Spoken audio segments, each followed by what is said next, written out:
अरे जीते रहो। और बताओ, सफ़र कैसा रहा? सफ़र तो बहुत अच्छा था माँ। अच्छा अच्छा, ठीक है। अब तुम दोनों अपने कमरे में जाकर आराम कर लो, काफ़ी थक गए होंगे। मैं तुम्हारे लिए कुछ चाय नाश्ते का इंतज़ाम करती हूँ। कमरे में पहुँचने के बाद चांदनी अपने पति रमेश से कहती है, अरे बाप रे, यहाँ तो कितनी गर्मी है। सच में पता नहीं इंडिया के लोग कैसे रहते हैं। अरे तुम चिंता मत करो, कुछ दिनों में तुम्हें भी यहाँ रहने की आदत पड़ जाएगी। अगले दिन सुबह सुबह शीला अपनी बहू चांदनी से कहती है, अरे बहू, मैं और तेरे बाबूजी आज तेरे हाथ का बना नाश्ता करेंगे। चल फटाफट रसोई घर में जाकर कुछ बढ़िया सा बना कर ले आ। तभी चांदनी मुंह बनाते हुए कहती है, अरे माँ जी, अपने घर में कोई नौकर नहीं है क्या काम करने के लिए? ये सुनकर शीला मुस्कुराते हुए जवाब देती है, अरे बहू, इतना छोटा सा तो परिवार है हमारा, भला हमें नौकर की ज़रूरत क्यों पड़ने लगी?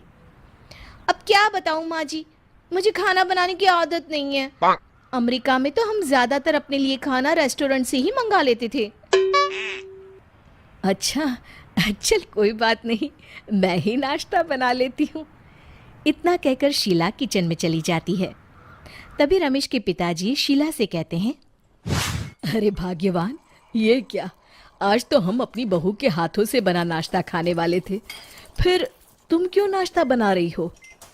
शीला अपने पति को समझाते हुए कहती है, देखिए जी, हमारी बहू काफ़ी टाइम से अमेरिका में रहती आई है, इसीलिए उसे घर के काम करने की आदत नहीं है। और वैसे भी इस घर का सारा काम आज तक मैं ही तो करती आई हूँ, आगे भी कर लूँगी। मेरी बहू खुश रहे बस, मुझे और कुछ नहीं चाहिए। वाह, मान गए तुम्हें, सास हो तो तुम्हारी जैसी। अच्छा, अब जल्दी से नाश्ता दो, बड़ी भूख लगी है मुझे। हाँ हाँ, अभी देती हूँ जी।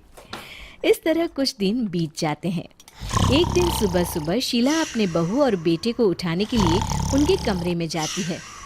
अरे उठो, सुबह हो गई। बहू, फटाफट नहा धोकर तैयार हो जा, हमें मंदिर जाना है। अपनी सास की बात सुनकर चांदनी अपनी सास से कहती है, अरे माँ जी, आज तो संडे है, इतनी सुबह सुबह मैं कहीं नहीं जाने वाली। मैं तो अपने कमरे में आराम करूंगी। आपको जाना है तो आप चली जाइए। तभी रमेश कहता है, अरे चांदनी, तुम्हें माँ के साथ मंदिर चले जाना चाहिए। देखिए जी, मुझे क्या करना है और क्या नहीं ये आप मुझे मत बताया करिए। मैं इन फिजूल की चीज़ों में अपना वक्त बर्बाद नहीं करती। अब आप जाइए। माँ जी, मुझे आराम करना है। तभी शीला कहती है, अरे रमेश बेटा, बहू नहीं जाना चाहती तो कोई बात नहीं, क्यों उस पर जोर दे रहा है, हैं? अच्छा ठीक है, तुम दोनों आराम करो, मैं मंदिर जा रही हूँ। और हाँ, तुम दोनों के लिए चाय नाश्ता किचन में रखा है।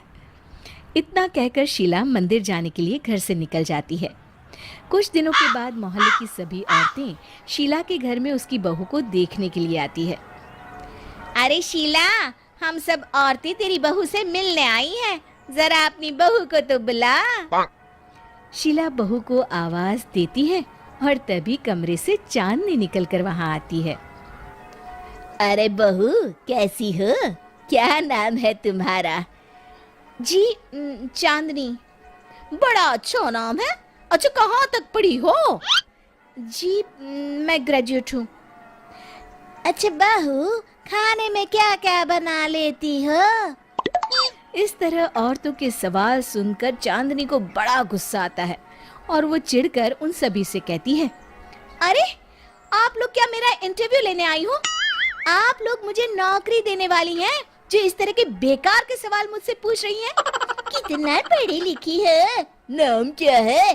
खाना बना लेती हो कि नहीं? आप लोगों को कोई और काम नहीं है। माँ जी, आप इन लोगों से बात करिए, मैं चली अपने कमरे में। चांदनी नाराज होकर वहां से चली जाती है। उसके जाते ही मालती कहती है, अरे शीला, तेरी बहू तो बड़ी नकचड़ी है।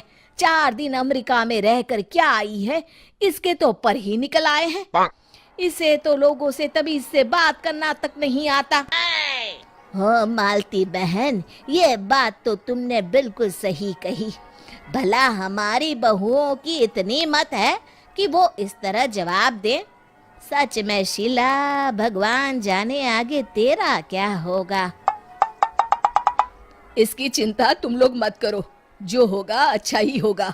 अरे मेरी बहू इतने सालों से अमेरिका में रहती आई है, इसलिए उसे इन सब चीजों की आदत नहीं है। धीरे धीरे सब सीख जाएगी।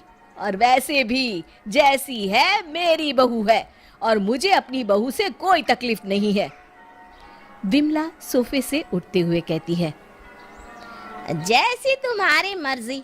अच्छा, अब हम लोगों को चलना चाहिए, चलो बहनों।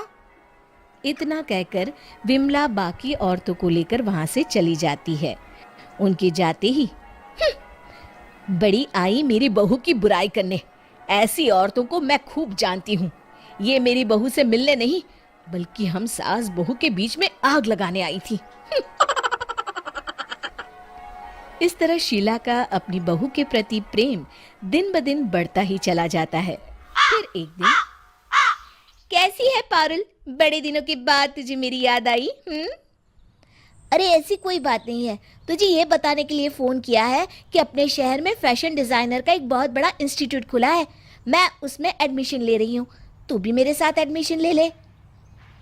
अरे वाह, फैशन डिजाइनिंग का कोर्स तो मैं कब से करना चाहती थी। तूने तो बड़ी अच्छी खबर दी है। मैं आज ही इस बारे में अपने पति से बात करके तुझे बताती हूँ। चल फोन रखती हूँ, बाय। अगले दिन, सुनिए जी, हमारे शहर में फैशन डिजाइनर का एक बहुत बड़ा इंस्टीट्यूट खुला है। मुझे वहाँ एडमिशन लेना है। आप फीस का इंतजाम कर दीजिए ना।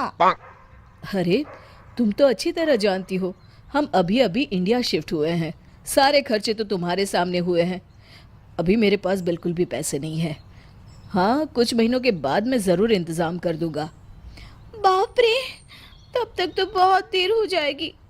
फिर तो मेरा ये साल पूरा बर्बाद हो जाएगा। मुझे अगले साल एडमिशन लेना पड़ेगा। पैसे का काम तो पैसा ही करता है, जो अभी हमारे पास है नहीं।